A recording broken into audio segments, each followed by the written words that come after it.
Hello dear friends, आज हम बताने जा रहे हैं प्रोडक्ट लाइफ साइकिल, जो कि कैड कैम सब्जेक्ट का पहला टॉपिक है, यूनिट फर्स्ट 1 का product life cycle. Product life cycle को मैं पहले आपको बताना चाहूँगा रिलेट करिए human life cycle. Human life cycle क्या होती है? एक बच्चा होता है, जन्म लेता है, कुछ बड़ा होता है, कॉलेज जाता है, जॉब करता है, फिर उसके बाद उसकी मैरिज होती है, फिर ओल्ड एज होता है और डेथ हो जाती है।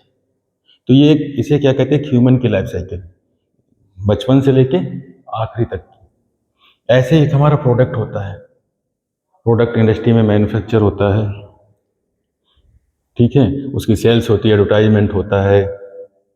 तो अलग अलग स्टेजेस में करके प्रोडक्ट ग्रोथ करता है, मेच्योरिटी करता है, फाइनली डिक्लाइन हो जाता है। तो उसमें प्रोडक्ट लाइफ साइकिल पहले मैं आपको बताता हूँ होती क्या है।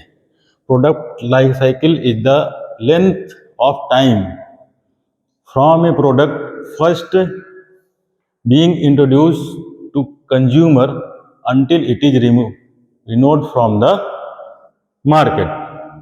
इसी को दूसरी तरीके से डिफाइन किया था फिलिप कोटलर ने।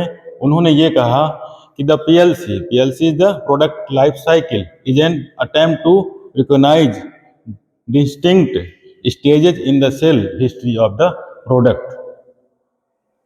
डिस्टिंक्ट स्टेजेस, अगर हम स्टेजेस की बात करते हैं तो मेनली हमारी 4 स्टेजेस होती हैं प्रोडक्ट लाइफ साइकिल्स की: introduction stage, growth stage, maturity stage and decline stage.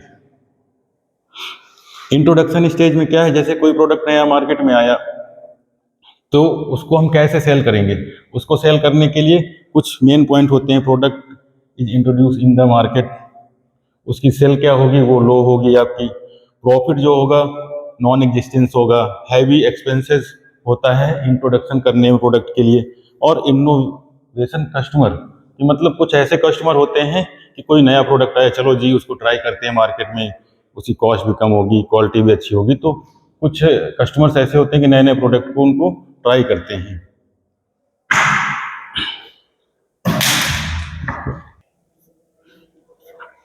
तो इंट्रोडक्शन स्टेज के बाद आता है हमारा ग्रोथ स्टेज। अब ऐसा होता है कई सारे प्रोडक्ट हमारे मार्केट में ऐसे आते हैं कि वो सेकेंड स्टेज थर्ड स्टेज तक पहुंच ही नहीं पाते हैं। पहले स्टेज में ही आते हैं मार्केट में, ज़्यादा उनकी सेल नहीं हो पाती, ज़्यादा प्रॉफिट अर्न नहीं कर पाते और मार्केट से चले जाते हैं। सिमिलरली जैसे कि ह्यूमन बीइंग होते हैं हमारे, की हर कोई नहीं कि ऐसा 80 साल 70 साल या 100 साल तक ही जीता है। एंगेज में भी कई सारे चले जाते हैं, एक्सीडेंटली उनकी डेथ हो जाती है। सिमिलरली बहुत सारे प्रोडक्ट ऐसे होते हैं। लेकिन ग्रोथ स्टेज में क्या होता है? अगर ग्रोथ स्टेज की बात करें तो इसमें मार्केट हमारी जो सेल्स वगैरह है, हमारी मार्केट में सेल्स बढ़ाने के लिए रैपिड मार्केट एक्सेप्टेंस होता है।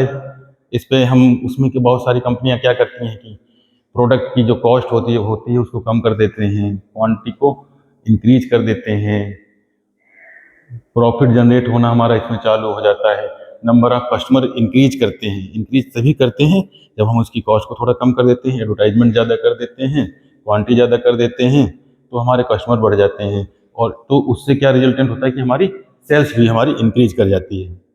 उसके बाद करते हैं मैच्योरिटी स्टेज की। मैच्योरिटी स्टेज में जब हम बात करते हैं तो उसमें क्या हो जाता है कि जो ग्रोथ होती है सेल की हमारी, वो स्लो डाउन हो जाती है, ठीक है। और सेल कई बार हमारी इस पे पीक पे भी होती है। प्रॉफिट भी हमें बहुत ही अच्छा मिलता है। प्रोडक्ट जो अचीव करता है हाई एक्सेप्टेंस अचीव करता है most of the potential buyers के द्वारा, कि बहुत सारे जो बायर्स होते हैं वो प्रोडक्ट को इंक्रीज करते हैं।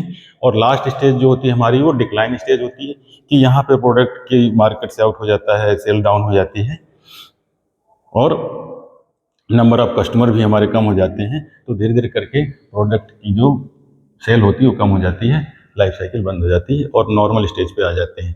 Thank you for watching.